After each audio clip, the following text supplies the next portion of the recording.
সর্বপ্রথমে সালাম করো তো সবাইকে। আসসালামু আলাইকুম ওয়া রাহমাতুল্লাহি ওয়া বারাকাতুহু। আচ্ছা, আমি যা প্রশ্ন করব তোমরা তা বলতে পারবে তো? জি হ্যাঁ। বাহ, আলহামদুলিল্লাহ, সব বলতে পারবে যখন আমি একটু দেখি চেষ্টা করে। আচ্ছা বলো তো, হারাকাত হারাকাত কাকে বলে?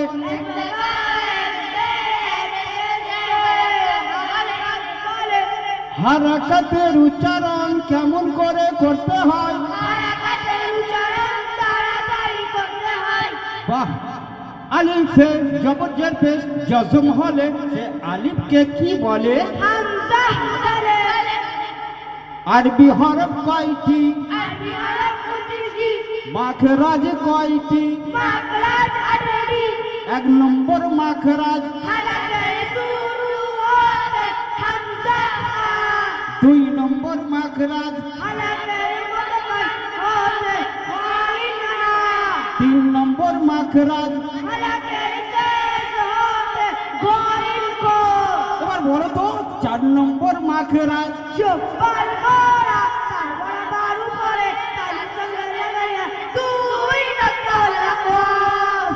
পাঁচ নম্বর মাখরাজ।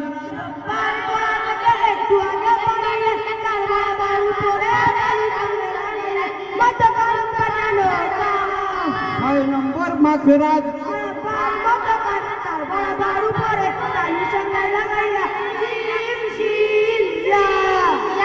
সাত নম্বর মাখরাজ।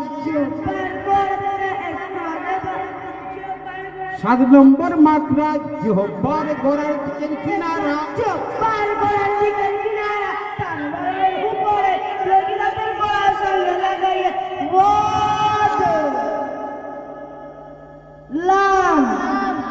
আচ্ছা ঠিক আছে। আচ্ছা বাবু, মোরাক্কাব মোরাক্কাব কাকে বলে বলো?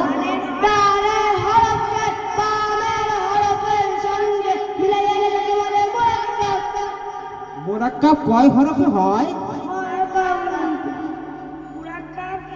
কয় হরফ মোরাক্কাব হয় না? আচ্ছা বলো তো, 11 সুরতে 22 হরফ মোরাক্কাব হয়, বাকি কয় হরফ? কি যেন হয় না? কি কি? 10 সুরতে ওয়াইয়ের সঙ্গে মোরাক্কাব হয়, বাকি কয় হরফ? কি যেন হয় না? কি কি? 10 সুরতে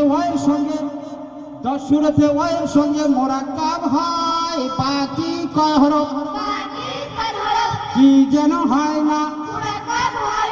বাহ, তাহলে 22 হরফ মোরাক্কাব হয় না, তাই না? আচ্ছা 22 হরফটা বলতে পারবে? দেখি হরফটা দেখি, বলো তো দেখি কি কি হয়। হয় না? হয় 22 হরফ মোরাক্কাব হয় না, ওইটা একটু দেখাও। একদম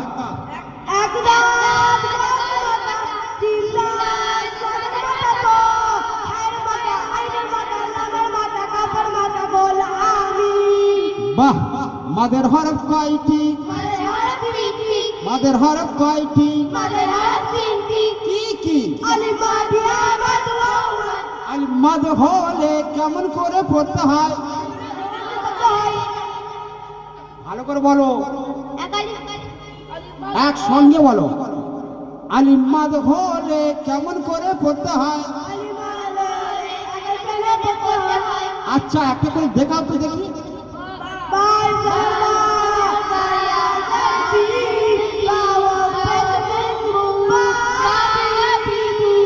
লিনের হরফ কয়টি? কি কি? একটা উদাহরণ দিয়ে দেখাও। বাউ বাই। ঠিক আছে বাবু। কলকলা হরফ কয়টি? কি কি? কলকলার অর্থ? বাহ, খুব সুন্দর। মিম সাকিনের পা মে বা অথবা মিম আসিলে কেমন করে পড়তে হয়? গুণা করে পড়তে হয়। গুণা করে পড়তে হয়। আচ্ছা ঠিক আছে, দেখি আরো একটু দেখি গ্রামারের দিকে যাই। নুন সাকিন বা তানবিনের পরে বা হরফ আসিলে কেমন করে পড়তে হয়? গুণা করে পড়তে হয়। এই গুণটার নাম কি? ইকলাব। ইকলাব গুণা, তাই না? বাহ। নুন সাকিন বা তানবিনের পরে ইয়া ওয়াও আসিলে কেমন করে পড়তে হয়? গুণা করে পড়তে হয়। এই গুণার নাম কি? তানবির গুণা।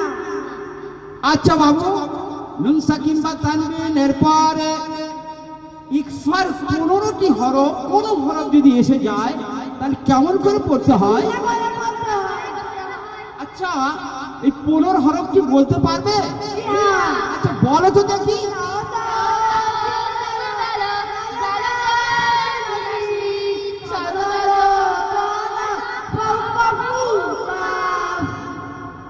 নুন আর মিমে তাসদীদ হলে কেমন করে পড়তে হয়? এই গুণার নাম কি? ওয়াজিব গুণা, তাই না? আমরা কোরআন পড়ে থাকি কিন্তু অনেক জায়গায় গুণা করি না। মুহাম্মদ ইন্না আ'তাইনাকাল কাউসার, এই গুণাগুলো আমরা ছেড়ে দিই। ইন্না আ'তাইনাকাল কাউসার, তাড়াতাড়ি নামাজ পড়ি, আমাদের কোনো মূল্য নেই। অজিব গুণা করতেই হবে, না করলে গুনাহগার হতে হবে। আলহামদুলিল্লাহ, আমাদের প্রোগ্রাম এইখানে আমি শেষ করলাম। এরপরে আমাদের প্রায় বিতরণ হবে ইনশাআল্লাহ। আপনারা ধীর স্থির ভাবে বসুন আর দেখুন। আসসালামু